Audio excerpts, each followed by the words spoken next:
There's no feeling more intense than starting over. If you deleted your homework the day before it was due, as I have, or if you left your wallet at home and you have to go back after spending an hour in the commute. If you won some money at the casino and then put all your winnings on red but it came up black. If you got your best shirt dry cleaned before a wedding and then immediately dropped food on it. If you won an argument with a friend and then later discovered that they just returned to their original view.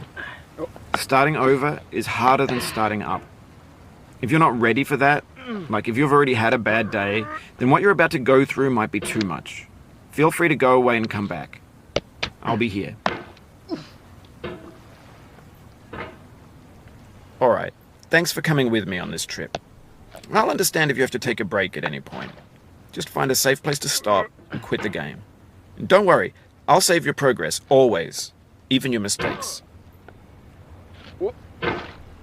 This game is a homage to a free game that came out in 2002, titled Sexy Hiking. The author of that game was Jazuo, a mysterious Czech designer who was known at the time as the father of B games.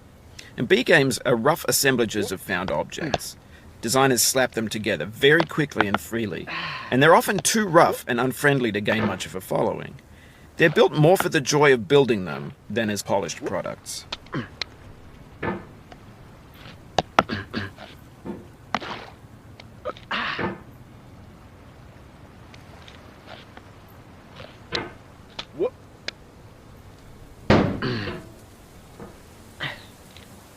In a certain way, Sexy Hiking is the perfect embodiment of a B game.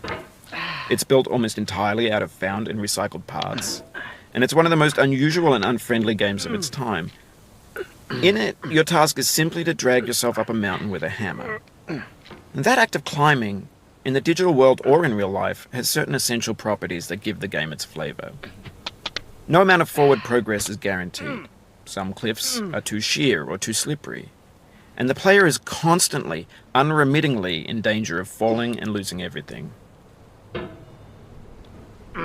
Anyway, when you start Sexy Hiking, you're standing next to this dead tree that blocks the way to the entire rest of the game.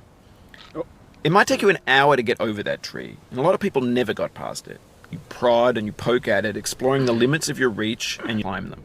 And it's our repeated attempts to reach the summit that turns those mountains into something real. When you're building a video game world, you're building with ideas. And that can be like working with quickset cement. You mold your ideas into a certain shape that can be played with. And in the process of playing with them, they begin to harden and set until they're immutable, like rock. And at that point, you can't change the world. Not without breaking it into pieces and starting fresh with new ideas.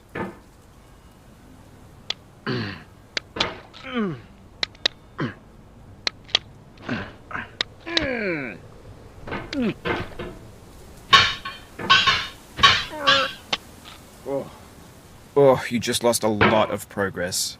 That's a deep frustration, a real punch in the gut.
Oof, sorry about that.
For years now, people have been predicting that games would soon be made out of prefabricated objects, bought in a store and assembled into a world.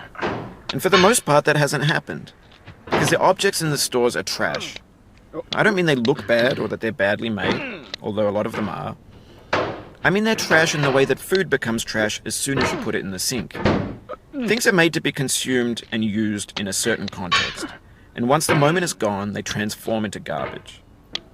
In the context of technology, those moments pass by in seconds.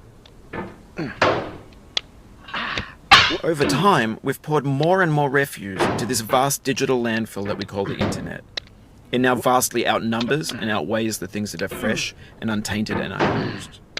When everything around us is cultural trash, trash becomes the new medium, the lingua franca of the digital age. And you can build culture out of trash. But only trash culture. Be games, be movies, be music, be philosophy.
Oh, it happened again. Keep on trying, don't let it get to you.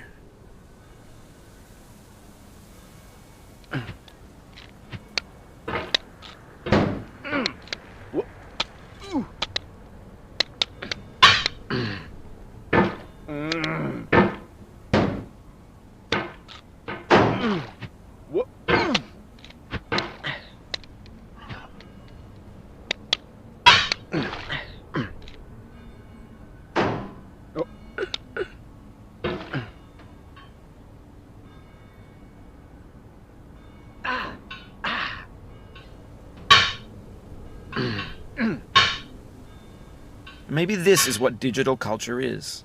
A monstrous mountain of trash, the ash heap of creativity's fountain. A landfill with everything we ever thought of in it. Grand, infinite, and unsorted.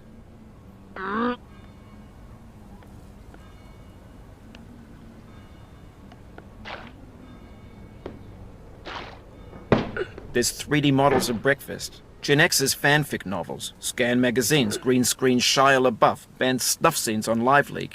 Facebook's got lifelike bots with unbranded adverts and candid shots of Kanye and Taylor Swift mashups, car crash epic failed GIFs, Russian dashcam vids, discussions of McRibs, discarded, forgotten, unrecycled, muddled, rotten, untitled.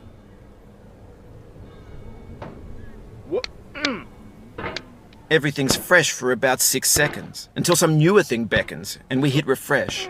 And there's years of persevering, disappearing into the pile, out of style, out of sight.